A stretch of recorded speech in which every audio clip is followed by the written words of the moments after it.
Movie की शुरुआत होती है एक सुनसान रेगिस्तान को दिखाते हुए, जहाँ पर एक छोटा बच्चा अकेला यहाँ से वहाँ घूम रहा था, जो कि एक बहुत अजीब बात थी। और उससे भी ज्यादा डरावनी और खौफनाक बात तो ये थी कि उस बच्चे के हाथ में एक इंसान की उंगली थी, जिसे वो चबा रहा था और उस उंगली को खाने की कोशिश कर रहा था। इसके कुछ टाइम के बाद हम विंडम नाम के एक आदमी को देखते हैं, जो कि एक प्रोफेशनल फोटोग्राफर होता है और वो इस रेगिस्तान में सनएक्लिप्स की अच्छी अच्छी तस्वीरों को अपने कैमरे में कैद करने के लिए आया था। शाम तक विंडम सारी फोटोज क्लिक कर लेता है और अपना सामान पैक करके इस रेगिस्तान से जाने लगता है। पर वहाँ से जाते वक्त उसे एक बच्चा रोता हुआ दिखाई देता है, जो कि एक पेड़ की छांव में बैठा हुआ था। विंडम उसके पास जाता है और उस बच्चे से उसके रोने की वजह पूछता है। तब वो जवाब देते हुए कहता है कि मैं इस जंगल में खो गया हूँ। ये सुनकर विंडम को उस बच्चे पर काफी तरस आता है, इसलिए वो उसके माँ बाप को ढूंढने लगता है। पर इस वीरान रेगिस्तान में उसे दूर दूर तक कोई भी दिखाई नहीं देता, इसलिए विंडम फैसला करता है कि वो उस बच्चे को अपने साथ ही ले जाएगा। मगर वो बच्चा विंडम से कहता है कि मेरे मम्मी पापा तो उधर की तरफ गए हैं,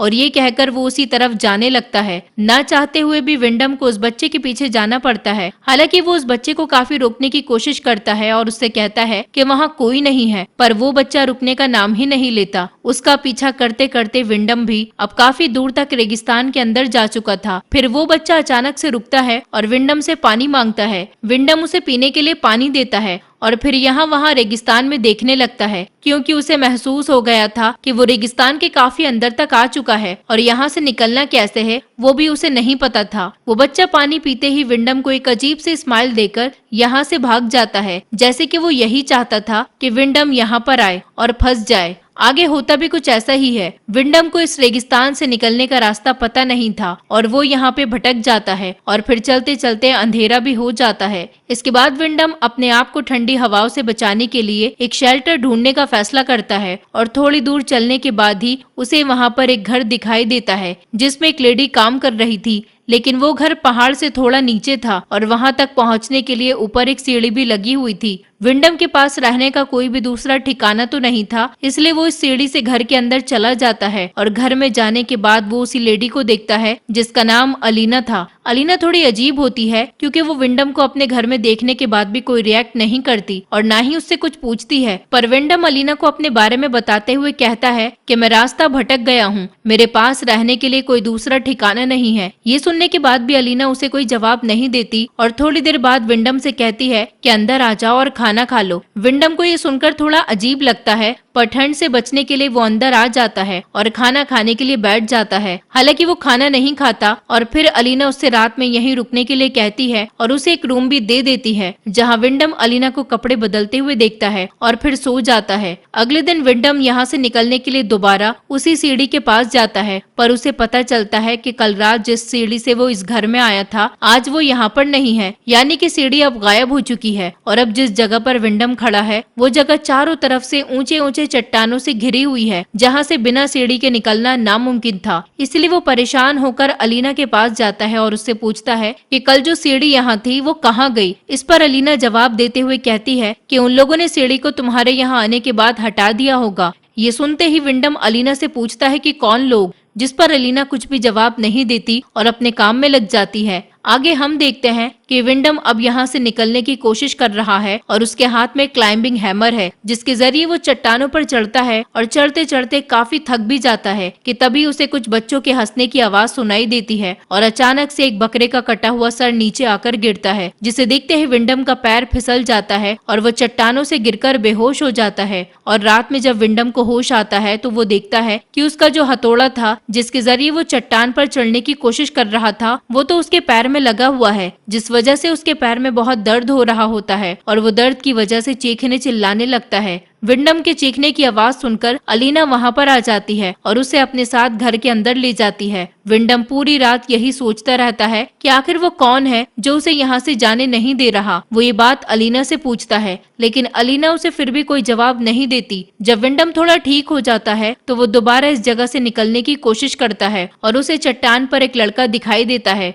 उसे देखते ही विंडम उससे हेल्प मांगता है और एक रस्सी लाने को कहता है, पर वो लड़का विंडम से कहता है कि तुम यहीं रुकना, मैं कुछ ही देर में वापस आऊंगा। इसके बाद हम देखते हैं कि वो लड़का वापस आ गया है और उसके हाथ में एक रस्सी भी होती है जिसे वो ऊपर लगे पत्थर से बांधकर नीचे फेंक देता है और विंडम को कहता है कि तुम इसी रस्सी के सहारे ऊपर आ जाओ। विंडम भी उस रस्सी को अपने पेट पर बांधकर ऊपर चढ़ने की कोशिश करता है। इधर अलीना भी ये सब अपने घर की खिड़की से देख रही थी, लेकिन वो इस बार भी चुप रहती है और कुछ नहीं कहती। इधर विंडम जैसे ही आधे रास्ते पर पहुंचता है तो उसे एहसास होता है कि अब तो वो बच जाएगा, लेकिन ये सिर्फ उसका एक वहम था। दरअसल आधा रास्ते को पार करने के बाद विंडम को बहुत सी अजीब सी बातों के बारे में पता लगता है। जैसे जब वो आधे रास्ते पर पहुंचा तो उसे ऊपर बहुत सारे बच्चे बैठे हुए दिखाई देते हैं जो विंडम को देखकर हंस रहे होते हैं, यहाँ तक कि वो उसके ऊपर टॉयलेट भी कर देते हैं। असल में इन्हीं बच्चों ने विंडम को यहाँ पे ट्रैप करके रखा था। जैसे कि हमने कहानी की शुरुआत में देखा था कि एक बच्चा विंडम को यहाँ लेकर आया था और उसने ये सब कुछ जान के किया था क्योंकि वो अपने दोस्तों के साथ मिलकर विंडम को ट्रैप करना चाहता था। खैर अब विंडम को ये सच्चाई पता लग चुकी थी, लेकिन वो भी ऐसी जगह पर लटका हुआ था जहाँ पर थोड़ी सी भी गलती उसकी जान ले सकती थी। पर वो बच्चे विंडम को परेशान करने के लिए उस रस्सी को जोर जोर से हिलाते हैं जिससे विंडम यहाँ वहाँ हवा में झूलने लगता है और फिर वो अलीना से हेल्प मांगता है, जिसके बाद अलीना ये सब रुकवा देती है। लेकिन तब विंडम का सर एक चट्टान से टकरा जाता है और वो बेहोश हो जाता है। विंडम को अब ये लगने लगता है कि वो यहाँ से कभी नहीं निकल पाएगा। साथ ही वो ये भी सोचता है कि हो सकता है कि अलीना को भी इन लोगों ने ऐसे ही फंसाया हो और जब वो यहाँ से नहीं निकल पाई हो तो उसने इसी जगह को अपना घर बना लिया हो। लेकिन अजीब बात ये थी कि बच्चे विंडम और अलीना को मारना नहीं चाहते थे, बल्कि वो उन्हें खाना पीना सब टाइम पर दिया करते थे, लेकिन यहाँ से जाने नहीं देते थे। अब अगले दिन विंडम वही रेत में सब्जियां उगाने की कोशिश करता है ताकि उन्हें वहाँ पर रहते हुए कभी खाने की कमी न हो।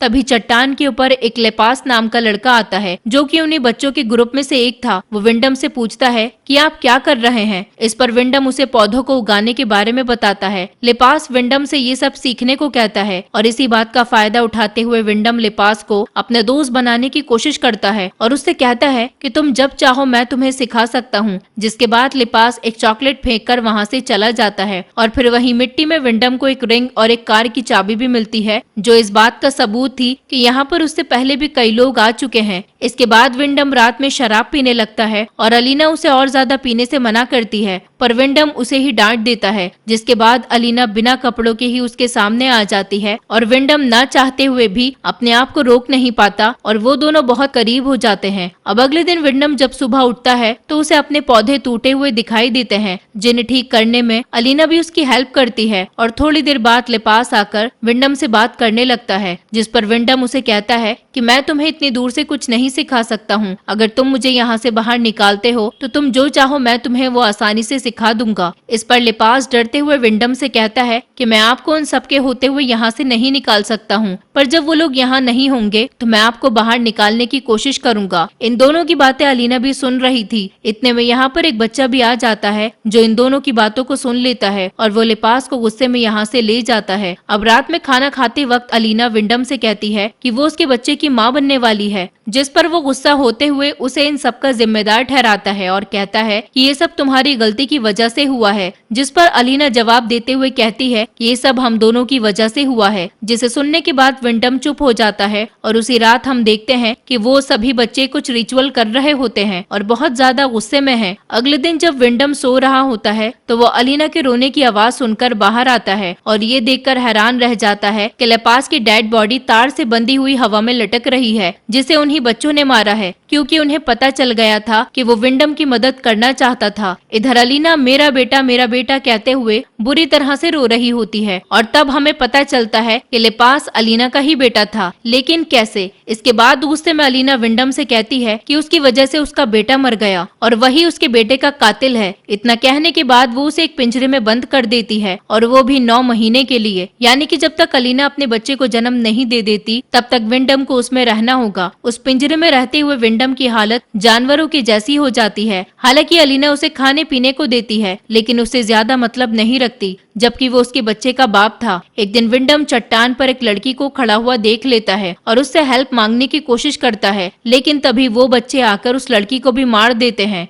उसके बाद अलीना खाना लेकर विंडम के पास आती है और वो उससे कहता है कि तुम ये सब क्यों कर रही हो, या तो तुम मुझे आजाद कर दो या फिर तुम मुझे मार दो। साथ ही वो ये भी कहता है कि मैं तुम्हारे बच्चे का बाप हूँ। इस पर अलीना सिर्फ इतना कहती है कि तुम तो एक बीज हो, और फिर वो वहाँ से चली जाती है। फिर अगले दिन उसके पेट में दर्द शुरू हो जाता है, जिस वजह से वो विंडम को आजाद करके उससे हेल्प मांगती है। जिसके बाद अलीना को एक बेटी भी होती है और प्यारी सी बेटी को देखने के बाद विंडम सोचता है कि अब वो यहाँ पे रहेगा, लेकिन तभी वो बच्चे आकर पीछे से विंडम का गला काट देते हैं, जिससे उसकी मौत हो जाती है। और फिर वो बच्चे अलीना से कहते हैं कि माँ, आपने जो कहा था वो हमने कर दिया। यानी ये सभी बच्चे अलीना के ही थे, और विंडम से पहले भी अलीना ने कई आदमियों के साथ फिजिकल रिलेशन बनाया था और उसने बच्चे पैदा किए थे। खैर, कुछ टाइम के बाद हम अलीना को अपनी बेटी का ध्यान रखते हुए देखते हैं और बाहर अब भी विंडम की लाश पड़ी हुई होती है, और इसी मोमेंट पर ये मूवी खत्म हो जाती है। दोस्तों, अगर आप हमारे चैनल पर नए हैं तो चैनल को सब्सक्राइब करें, वीडियो अच्छी लगी हो तो वीडियो को लाइक करें, और हाँ, नोटिफिकेशन बेल को जरूर दबाएं ताकि अगली अपडेट सबसे पहले आपको मिले।